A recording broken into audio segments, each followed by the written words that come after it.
July 11 വിശുദ്ധ Benedict. ഇറ്റലിയിൽ നോർച്ചിയ എന്ന പ്രദേശത്ത് 480 ബെനഡിക്റ്റ് ജനിക്കുന്നത്.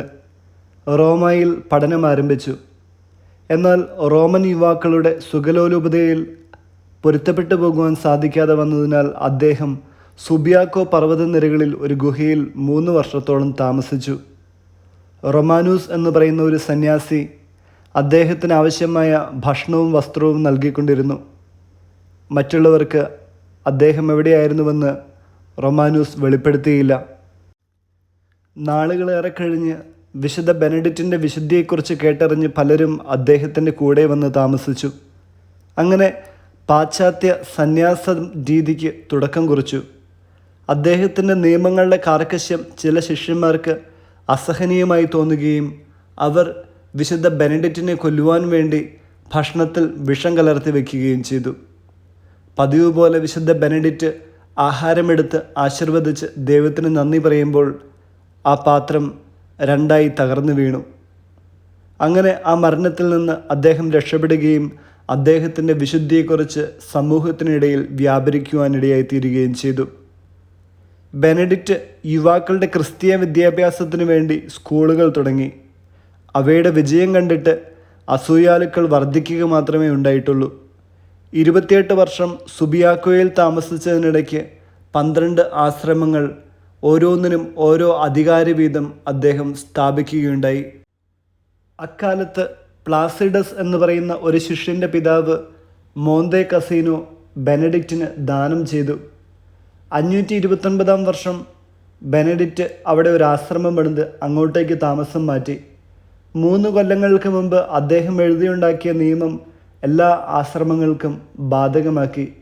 ദാരിദ്ര്യം, കന്യാവ്രതം, അനുസരണം എന്ന 3 വ്രതങ്ങളും സമൂഹ ജീവിതവും സന്യാസ ജീവിതത്തിൻ്റെ പ്രധാന ഘടകങ്ങളാക്കി. പ്രാർത്ഥനയും കൃഷിയും പുരാതന കയ്യെഴുത്ത് പ്രതികൾ പകർത്തലുകളും സന്യാസികളുടെ കാര്യപരിപാടിയിൽ ഉൾപ്പെടുത്തി. ആശ്രമങ്ങൾക്ക് ഐക്യമുളവാക്കിയത് മോന്തെ കസീനോയിലെ മഹാ ആശ്രമമാണ്. വ്യക്തികൾ ഏകാന്തതയിൽ ജീവിക്കുന്ന സന്യാസമുറയ്ക്ക് പകരം സമൂഹ ജീവിതവും സുവിശേഷ പുണ്യങ്ങളുടെ അനുഷ്ഠാനവും പ്രചാരത്തിലായി. പ്രാർത്ഥന, പഠനം, കൈത്തൊഴിൽ എന്നിവ സന്യാസികളുടെ ജീവിതത്തിൽ സ്ഥാനം പിടിച്ചു. അഥവാ സന്യാസ ജീവിത രീതി മോന്തെ കസീനോയിൽ വിശുദ്ധ ബെനഡിക്റ്റിൻ്റെ നിയമസംഹിതയിൽ നിന്ന് ഉടലെടുത്തു. വിശുദ്ധ ബെനഡിക്റ്റ് തൻ്റെ മരണത്തിൻ്റെ 6 ദിവസം മുമ്പ് തനിക്കുള്ള ശവകുടീരം തയ്യാറാക്കുവാൻ ആജ്ഞാപിച്ചു. താമസിയാതെ അദ്ദേഹത്തിന് പനി തുടങ്ങി.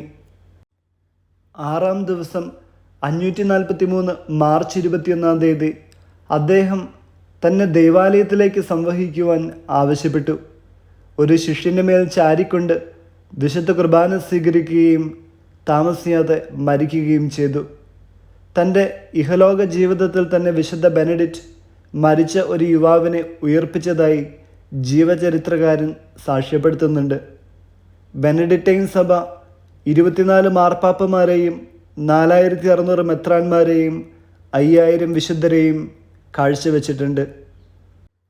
വചനം 1 കൊരിന്തോസ് 13 7-8 വാക്യങ്ങൾ. സ്നേഹം സകലതും സഹിക്കുന്നു, സകലതും വിശ്വസിക്കുന്നു, സകലതും പ്രത്യാശിക്കുന്നു, സകലത്തെയും അതിജീവിക്കുന്നു. സ്നേഹം ഒരിക്കലും അവസാനിക്കുന്നില്ല. വിചിന്തനം. വിശുദ്ധ ബെനഡിക്റ്റിൻ്റെ നിയമം ആരംഭിക്കുന്നത് ദൈവത്തെ അന്വേഷിക്കുക എന്ന ഉപദേശത്തോടു കൂടെയാണ്. ആദ്യമായി ദൈവരാജ്യവും അതിൻ്റെ നീതിയും അന്വേഷിക്കുക എന്നാണല്ലോ ദിവ്യഗുരുവായ യേശുവിൻ്റെ ആഹ്വാനവും. പ്രാർത്ഥിക്കുക, അധ്വാനിക്കുക എന്നതായിരുന്നു വിശുദ്ധ ബെനഡിക്റ്റിൻ്റെ മുദ്രാവാക്യം.